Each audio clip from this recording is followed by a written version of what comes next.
Hi dears, ഇന്ന് ദുതിമോളുടെ മൂന്നാമത്തെ birthday ആണ് കേട്ടോ.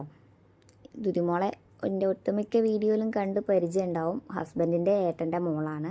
സാധാരണ മിഠായി കൊടുക്കാൻ ചേച്ചിയാണ് പോവാറുള്ളത്. ഇന്ന് കാലിന് ചെറിയൊരു പരിക്ക് പറ്റിയതുകൊണ്ട് ഞാനാണ് കേട്ടോ കൂടെ പോകുന്നത്.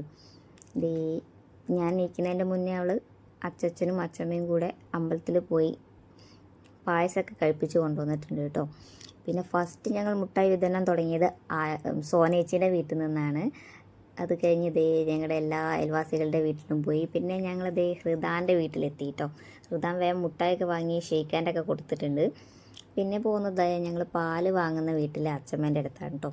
അവരുടെ വീട്ടിലൊരു കുട്ടിയുണ്ട്. അവളും ദുതുമോളും ഏകദേശം സെയിം ഏജാണ്. അവരൊന്നിച്ചായിരിക്കും ഇനി അംഗനവാടിയിലൊക്കെ പോകുന്നത് കേട്ടോ. പിന്നെ ചേച്ചി അംഗനവാടിയിൽ പോയതുകൊണ്ട് മുട്ടായി അച്ചമ്മൻ്റെ കയ്യിലൊക്കെ കൊടുത്ത് ഏൽപ്പിച്ചിട്ടുണ്ട്. പിന്നെ മീനേച്ചിൻ്റെ വീട്ടിൽ പോയി, സുഹൃത്താത്തൻ്റെ വീട്ടിൽ പോയി. ഇവിടെയുള്ള കുട്ടിയും ദുതിമോളുടെ ഫ്രണ്ടാണ് കേട്ടോ. പിന്നെ ഞങ്ങൾ ചേച്ചിയുടെ വീട്ടിൽ പോയി. എല്ലാവരും പണിയുടെ തിരക്കിലാണ്. ഞങ്ങൾ 10-11 മണിക്കാണ് മുട്ടായി വിതരണത്തിന് പോയത്. അതുകൊണ്ട് എല്ലാവരും ബെല്ലടിച്ച് കുറച്ച് ലേറ്റായിട്ടാണ് എല്ലാവരും എത്തിയത്.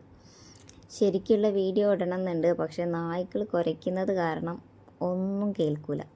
എല്ലാവരും ബർത്ത്ഡേ വിഷ് ചെയ്യുന്നുണ്ട്. ദുതിമോൾക്ക് മടിയായത് കാരണം മുഖത്ത് നോക്കാതെ താങ്ക് യു പറഞ്ഞ് മുട്ടായി വേഗം കൊടുത്ത് സ്ഥലം വിടുന്നുണ്ട് കേട്ടോ. പിന്നെ വൈകുന്നേരമായി 7 മണിക്ക് ശേഷമാണ് ഞങ്ങൾ കേക്ക് കട്ടിങ് ഒക്കെ ചെയ്തത്. ഏട്ടനെ കാത്തു നിന്നിട്ടാണ് കേട്ടോ ലേറ്റായത്. പിന്നെ അധികം ആരോടും പറഞ്ഞിട്ടൊന്നുമില്ല. ഞങ്ങൾ വീട്ടിലുള്ളവർ മാത്രമേ ഉള്ളൂ. കേക്ക് കൊണ്ടുവച്ചപ്പം മുതൽ കുട്ടികൾക്ക് ക്ഷമല്ലായിരുന്നു. അങ്ങനെ കേക്ക് ബോക്സ് ഒന്ന് പുറത്തെടുത്ത് കഴിഞ്ഞാൽ അവർക്കൊരു സമാധാനമായി. ദുതിമോക്ക് കേക്ക് കഴിക്കാനും മികയ്ക്ക് അതിൻ്റെ മുകളിൽ വെച്ച ബട്ടർഫ്ലൈ കിട്ടാനും വേണ്ടിയിട്ടാണ് കേട്ടോ. അങ്ങനെ സ്വന്തമായിട്ട് കേക്ക് അറഞ്ചം പുറഞ്ചം വെട്ടി അവൾ തന്നെ അവസാനത്തെ പീസ് പപ്പയ്ക്ക് കൂടി വായിൽ വെച്ച് കൊടുത്തിട്ട് ഞങ്ങൾ കുറച്ച് ഫോട്ടോഷൂട്ടൊക്കെ എടുത്തു കേട്ടോ.